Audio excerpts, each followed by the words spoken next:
Late afternoon, Hong Kong, 1968. A film studio still lit, though shooting has paused. The main doors remain open, but the floor is narrowed, as equipment waits to be cleared. The air carries heat from lamps that have been on too long. Sound travels easily here. Voices do not. Bruce Lee is present by invitation. Not as the center of attention, but between obligations. He stands near the edge of the set, within arm's reach of cables and cases. There are 6 men in the immediate space. 2 lean against a wall. 1 watches the exits. Another remains close enough to hear every word. The visiting wrestler steps forward. Larger, confident. Used to rules being stated and accepted, the distance between them is less than 8 feet. No one raises a voice. No one smiles.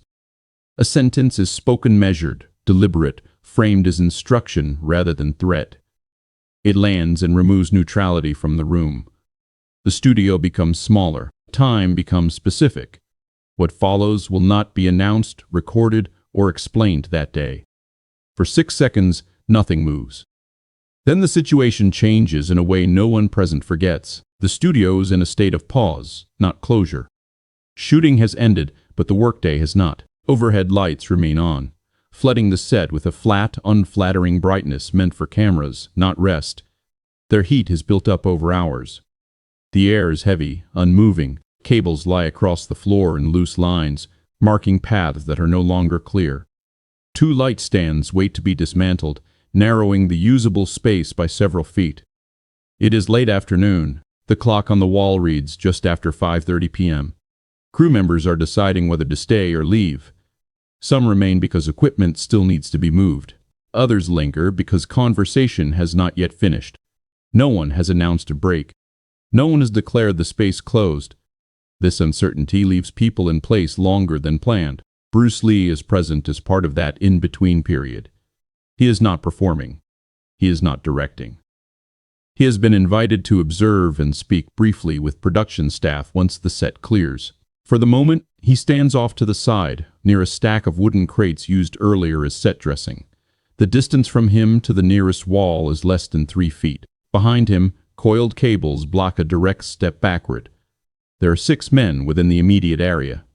2 are crew, standing closer to the equipment than to the people. One assistant has already picked up a clipboard, signaling intent to leave but not yet moving. Another remains near the main door, half-turned, watching both the exit and the room. None of them are positioned for comfort. They are placed by circumstance. The space itself is smaller than it appears on camera. Without framing, the studio measures roughly 30 feet by 40 feet, but only a narrow central strip is clear. The rest is taken by lights, cases, and unfinished work. Sound carries cleanly here. Even a low voice can be heard across the room. Because of that, no one speaks casually. A visiting wrestler is present by coincidence rather than schedule. He is physically larger than anyone else in the room, standing several inches taller than most, with a build shaped by grappling and weight rather than speed. He has been watching quietly. His position places him between Bruce Lee and the widest exit at a distance of approximately 8 feet. At this point, nothing has happened. There is no confrontation, no raised voices, no visible hostility, but the conditions for pressure already exist. The exits are defined. The floor is uneven. The witnesses are undecided. Authority in the room is unclear, split between production hierarchy and physical presence. Small adjustments begin to occur. One crew member steps back to avoid a dangling cable, reducing the open space by another foot. Another shifts his weight and leans against a case, no longer centered. These movements are practical, not emotional, but they change the geometry of the room. The clear area tightens. Bruce Lee does not move. His posture remains neutral. His hands are at his sides. He is not squared to anyone. He is positioned as someone waiting, not preparing. The stillness stands out because others are adjusting around him. The visiting wrestler takes a half step forward, closing the distance to just under 7 feet. It is not aggressive in appearance. It is conversational, but it places him closer to the center of the space, where sound and attention naturally settle. The assistant near the door pauses and looks back. The decision to leave is postponed. For several seconds, no one speaks. The studio hums faintly from the lights. Somewhere outside, traffic passes. Inside, the room is quietly shifted from neutral workspace to contained environment. The floor plan is no longer incidental. It is relevant. This is the condition in which the statement will be made. Not in chaos, not in secrecy, but in a narrowed space, with defined exits, clear witnesses, and time measured in seconds rather than minutes. The visiting wrestler speaks first. His voice is low, controlled, and deliberate, pitched to carry without rising. In the quiet studio, every word reaches the far wall. He does not address the room. He addresses one person. The sentence is short, 6 words, framed as instruction rather than challenge. It establishes a boundary and implies enforcement without naming it. There is no insult, no profanity, no raised volume. The delivery is calm enough to suggest certainty. The distance between the two men remains just under 7 feet. The wrestler's feet are planted shoulder-width apart. His hands remain visible, relaxed. His posture suggests familiarity with being obeyed in confined spaces. This is not posturing for performance. It is an assertion meant to end discussion. For a moment, the studio reacts before Bruce Lee does. One crew member near the lights takes 2 steps backward, increasing his distance from the center by roughly 5 feet. Another shifts sideways, placing a camera case between himself and the men. The assistant by the door no longer faces the exit. He turns fully toward the room. These are not dramatic movements, but they are decisive. Witnesses are choosing positions. Authority inside the studio becomes ambiguous. The production hierarchy no longer applies. Filming is stopped. No director is present. No official role governs the space. What remains is physical presence and the confidence with which rules are stated. Bruce Lee does not respond immediately. He does not step forward or back. His posture does not change. His head turns slightly, aligning his gaze directly with the speaker. The movement is minimal, less than a second, but it centers attention. The wrestler continues to hold his ground. He does not repeat himself. Repetition would weaken the statement. He waits, confident that silence will apply pressure. The gap between words and response stretches to 3 seconds, then 4. In a space this small, that duration is noticeable. The geometry of the room shifts again. A lighting stand hums as someone brushes against it while repositioning. The clear area narrows by another foot. Bruce Lee now has less than 2 feet of unobstructed space behind him. The main exit remains blocked by bodies rather than objects. This is no longer a casual exchange. The statement has changed the rules of movement. Any response, verbal or physical, will define who holds authority in the room. Bruce Lee finally speaks. His reply is brief, measured, and quiet enough that it does not travel far beyond the immediate circle. He does not argue. He does not challenge the rule itself. He acknowledges the space and the presence of others. The words remove escalation without conceding control. The wrestler listens without interruption. His expression tightens slightly. The response does not give him what he expected. The authority he attempted to establish has been recognized but not accepted. That distinction matters. Silence returns. This time it is heavier. The witnesses remain still. No one leaves. No one intervenes. The exchange has resolved nothing, but it has clarified positions. The boundary has been stated. The response has been delivered. What remains is unresolved pressure, contained within a space that continues to feel smaller by the second. No one moves immediately after the exchange. The silence is no longer neutral. It carries expectation. The studio's usable space has reduced to a narrow corridor between equipment. Measured roughly, less than 12 feet of clear floor remains from wall to wall. Of that, only the central 6 feet are unobstructed. The rest is bordered by cases, light stands, and cables that cannot be crossed without attention. Every step now requires intention. One crew member checks his watch. The gesture is brief, but it signals time becoming relevant. Another clears his throat and then stops, deciding against speech. The assistant near the door shifts his weight but does not open it. The exit remains technically available but socially closed. Leaving now would be noticed. The visiting wrestler adjusts his stance. His feet remain planted, but his shoulders angle slightly, aligning more directly with Bruce Lee. The distance between them shortens by less than a foot, now approximately 6 feet. This is not a lunge. It is a correction. It places him squarely in the narrow central lane of the room. Bruce Lee remains where he is, His position relative to the crates and cables has not changed. Behind him, the coiled lines on the floor form a shallow arc, limiting backward movement to a single step at most. To his left, a light stand blocks lateral space. To his right, a case rests against the wall. His available movement is constrained to a narrow forward angle. This configuration is visible to everyone present. Another subtle shift occurs. One of the crew members, previously closest to the center, steps away entirely, moving behind a stack of equipment. His withdrawal increases the sense of isolation around the two men. The number of immediate witnesses effectively reduces from 6 to 4, though all remain within sight. Authority is now being tested without words. The wrestler breathes in, audible in the quiet. He does not speak. Instead, he holds eye contact longer than before, approximately 5 seconds. In a confined space, this duration carries weight. It is meant to compel action or retreat. Bruce Lee does neither. He adjusts his footing slightly, no more than 3 inches, redistributing weight evenly. The movement is economical and deliberate. It is not aggressive. It does, however, stabilize his balance within the limited space. Those watching notice the precision. This is the first physical change he has made since the exchange began. The assistant near the door takes a step sideways, aligning himself with the wall rather than the exit. This removes him from the line between the two men. The exit is now clear of bodies but still not used. The option exists, but no one takes it. Time stretches again. 2 seconds. 3. 4. The wrestler speaks once more, repeating the instruction with slight variation. The volume remains low. The phrasing is firmer.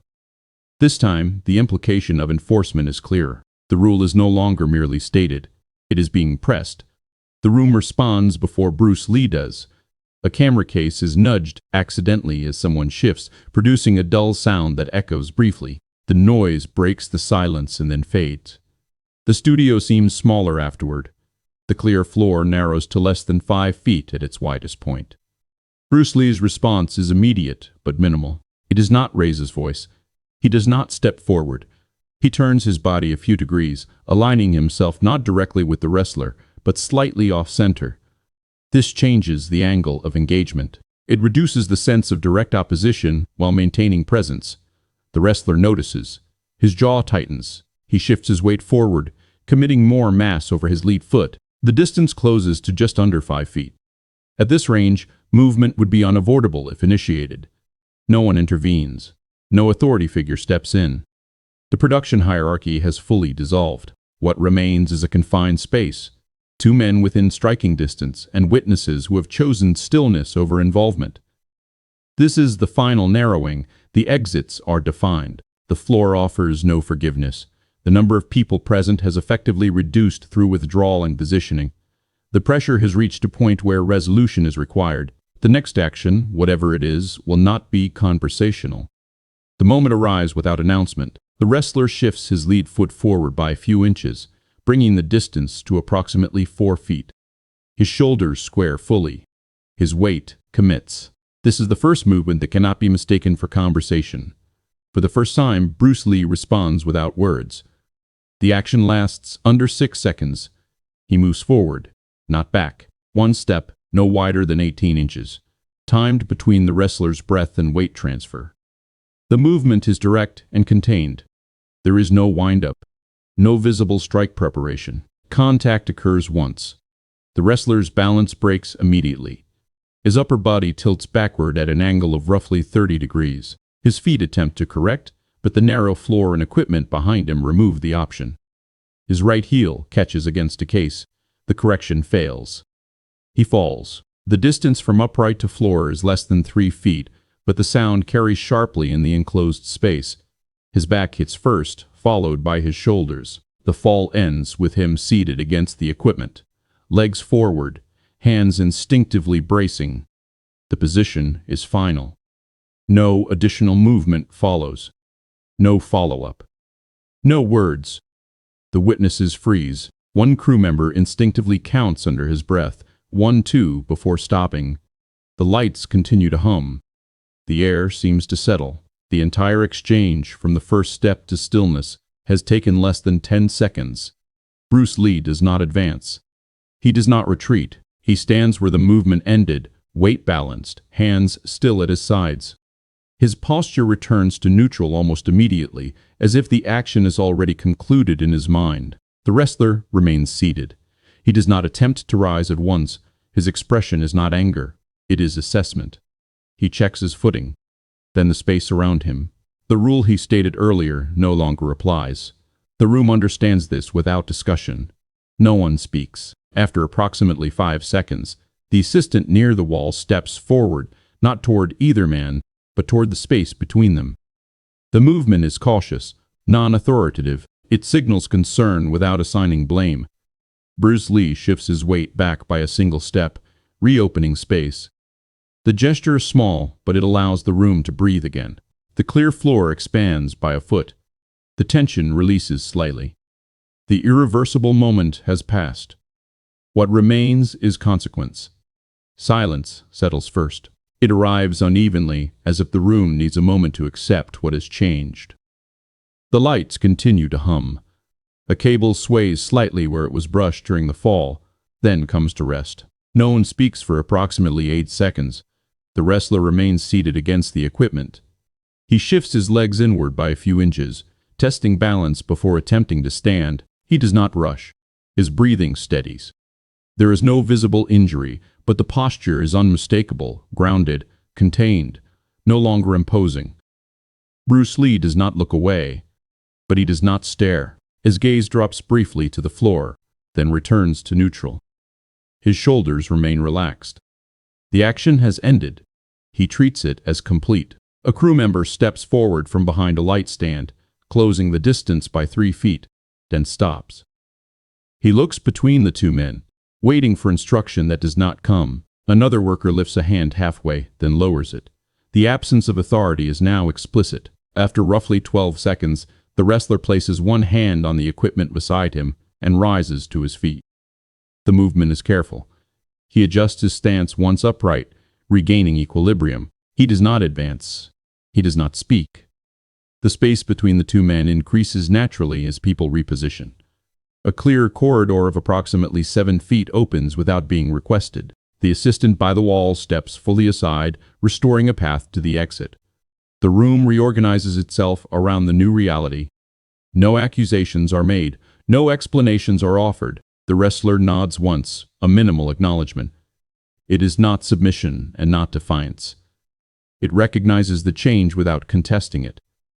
He turns slightly away from the center, breaking alignment. The boundary he attempted to enforce earlier is no longer asserted. Bruce Lee steps back another 6 inches, returning closer to the crates where he had stood before. The gesture restores symmetry. It signals that the situation does not require continuation. Work resumes cautiously. A case is lifted. A cable is gathered. The studio begins to look like a workplace again rather than a contained arena. Voices return, but at a lower volume than before. There is no official report, no discussion of rules, no declaration of fault. The incident ends without documentation, leaving only physical memory and the silent agreement of those present. The studio lights are finally switched off one by one. The incident does not enter any official record. No report is filed with the studio. No complaint is made to production management. By the next morning, the space has been reset. Equipment is moved. Another scene is filmed. The floor where the fall occurred shows no mark. Among the 4 remaining witnesses, accounts begin to diverge almost immediately.